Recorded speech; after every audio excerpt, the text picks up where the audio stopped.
बोलो सतगुरुदेव की जय हो।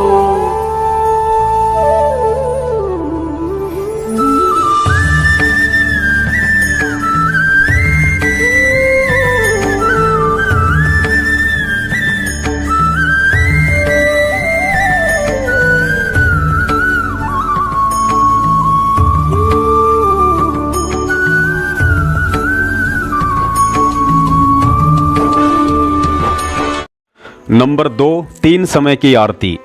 संत रामपाल जी महाराज जी से नाम दीक्षा लेने के बाद 90% भक्तों को शुरुआती 5-6 महीने तक जो आत्मिक सुख शांति का अनुभव होता है वह बाद में धीरे धीरे लुप्त हो जाता है, क्योंकि 5-6 महीने तक हम किसी कोऑर्डिनेटर, सारनामी भगत या संत रामपाल जी महाराज जी के परिवार व रिश्तेदारों से दूर ही रहते हैं।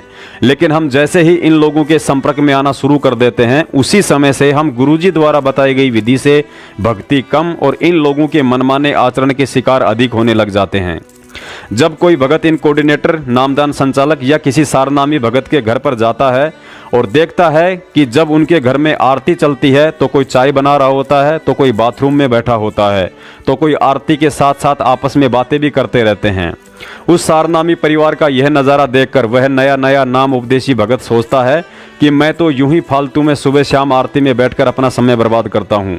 जब यह सारनामी परिवार आरती के साथ साथ अपने सारे कामकाज कर सकता है तो मैं क्यों नहीं कर सकता।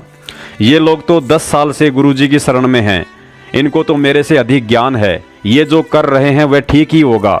और उसी दिन से ऐसा सोचकर वह व्यक्ति भक्ति में शॉर्टकट अपनाने लग जाता है और इसी तरह धीरे धीरे देखा देखी में यह आग सब जगह फैल जाती है।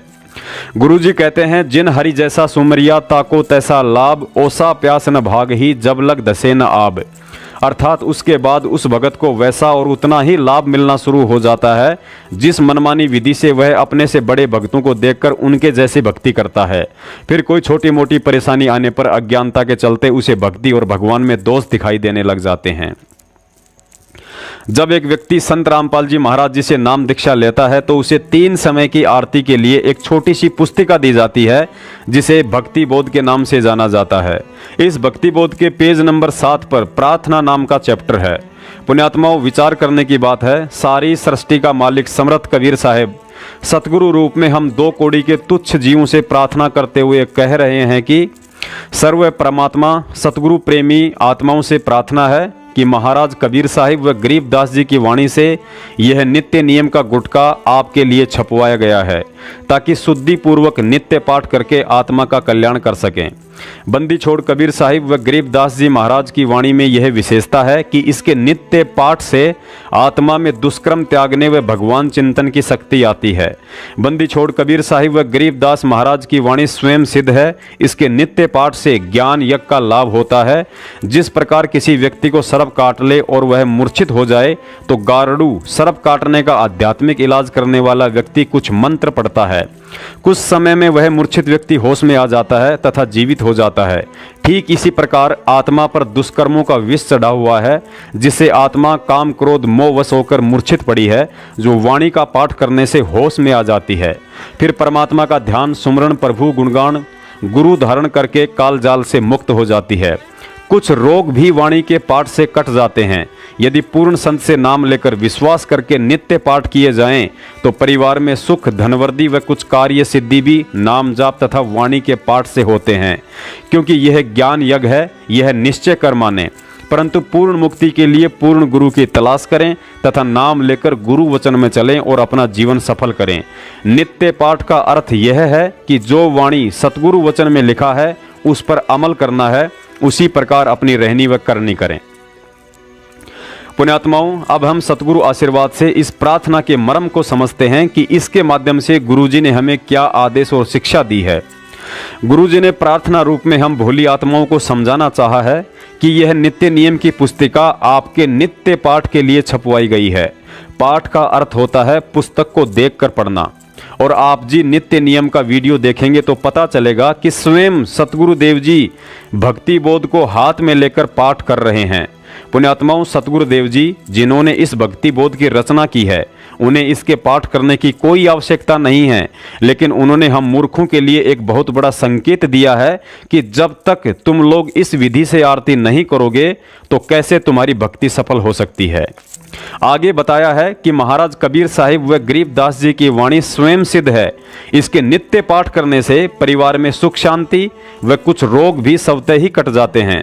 पुण्यात्माओं, ध्यान रहे, मजबूरी की बात अलग है, लेकिन जो भगत भाई बहन जानबूझकर खाली मोबाइल में आरती चलाकर गटर में जाकर बैठ जाते हैं या आरती के समय इधर उधर की बातों में लग जाते हैं, उन्हें ना ही तो रोग कटने वाले हैं और ना ही कोई शांति मिलने वाली है। यदि फिर भी किसी को मिल रही है तो समझ लीजिए यह शांति आपको वर्तमान की भक्ति से नहीं बल्कि पहले की संचित भक्ति से मिल रही है, जो एक दिन समाप्त होनी है। पुण्यात्माओं, विधिवत तरीके से तीनों समय की आरती करने वाले साधक को ना ही तो अंतर्यामी गुरुजी तक अपनी प्रार्थना पहुंचाने के लिए किसी कोऑर्डिनेटर की जरूरत पड़ेगी और ना ही गुरुजी के कलयुगी परिवार वालों की चमचागिरी करने की, क्योंकि जब हम सुबह के नित्य नियम का पाठ करेंगे तो अथ सर्व लक्षणा ग्रंथ में गुरुजी से रोजाना वे सभी आवश्यक वस्तुएं मांग लेते हैं जिनकी हमें भक्ति मार्ग में जरूरत पड़ती है। उसके बाद एक शिष्य को अपने गुरु से और कुछ भी मांगने की आवश्यकता नहीं रह जाती है। सर्वलक्षण ग्रंथ ग्रीव उत्तम कुल करता रे दे द्वादश भूषण संग रूप धर्म दे दया कर ज्ञान बज सत्संग श्री संतोष विवेक दे लक्ष्मण दया भगवती वैराग दे नाम निरातन सारे योग युक्ति जगदीश दे सूक्ष्म ध्यान दयाल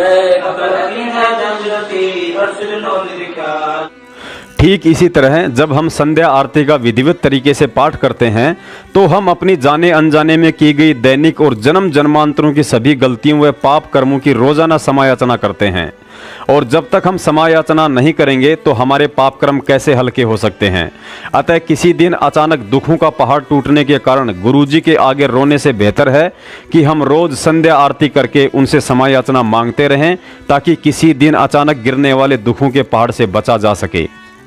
मेरे अवगुण किए तो बहुत किए अर्थ न मानी हार भावे बंदा बख्श दियो भावे गर्दन तार मेरे अवगुण मेरे बाप जी बख्शो गरीब नवाजी जो मैं पूत कपूत हूँ और पिता को लाज फिर मैं अपराधी जन्म का नक्शक बड़े विकार तुम दाता दुख बंधना मेरी करो संभार गुण किए घनेरे फिर भी भले बुरे हम तेरे गुण किए घनेरे फिर भी भले बुरे हम तेरे दास को जान कर पट नादान ओ नादान मोहे बरस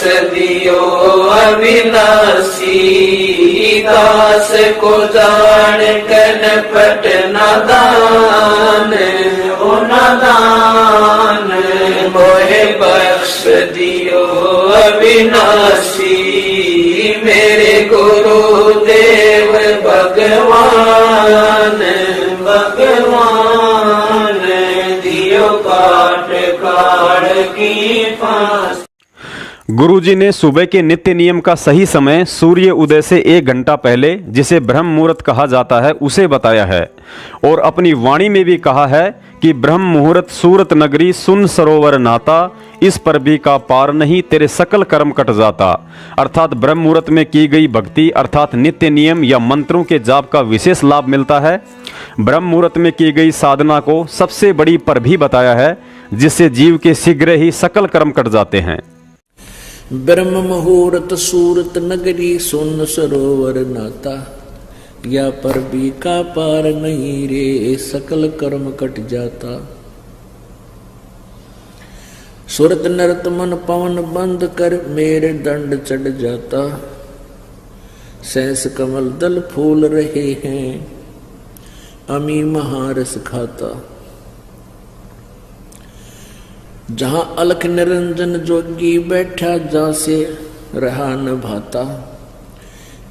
गरीबदास पारंग प्राण है वो शंख कमल खिल जाता। पुण्यात्माओं, इसके अलावा गुरुजी ने बताया कि किसी कारणवश यदि आप समय अभाव के चलते बैठकर पाठ आरती नहीं कर सकते हैं, जैसे सुबह सुबह माता बहनों को स्कूल के लिए बच्चों का खाना बनाना, उन्हें तैयार करना आदि कई तरह के काम होते हैं, उसके लिए गुरुजी ने बताया कि जब आप घरेलू कार्य करते हो तो परमात्मा की आरती स्पीकर में या मोबाइल में लगा दीजिए तथा साथ में अपना काम भी करते रहिए, लेकिन ध्यान परमात्मा की वाणी में रखिए। ध्यान रहे, ये विधि केवल उन्हीं आत्माओं के लिए है जो समय निकाल पाने में मजबूर हैं। यदि आपके पास समय है और फिर भी आप बैठकर आरती नहीं करते हैं तो आप परमात्मा के दोषी हैं। कबीर साहिब जी की एक वाणी है, 5 पहर धंधे गया, 3 पहर गया सोए, 1 पहर हरि नाम बिना तेरी मुक्ति कहाँ से होए। आज की तारीख में इस दुनिया में संत रामपाल जी महाराज जी और उनके द्वारा चलाए गए यथार्थ 13वें कबीर पंथ के अलावा एक भी ऐसा पंथ या संत आपको दुनिया में कहीं नजर नहीं आएगा जो इस वाणी के अनुसार 1 पहर यानी 3 घंटे की भक्ति साधना करवा रहा हो। पुण्यात्माओं, ऐसे ऐसे अनमोल उदाहरण देखकर आपका विश्वास दृढ़ हो जाना चाहिए कि हमारा सामाजिक और आध्यात्मिक जीवन सुरक्षित हाथों में है। कबीर 5 पहर धंधे गया और 3 पहर गया सोए, 1 पैर हरि ना भजा फिर मुक्ति कहां से होए। 8 पहर 24 घंटे को 8 पहर में, पहले 8 पहर होती थी 24 घंटे की।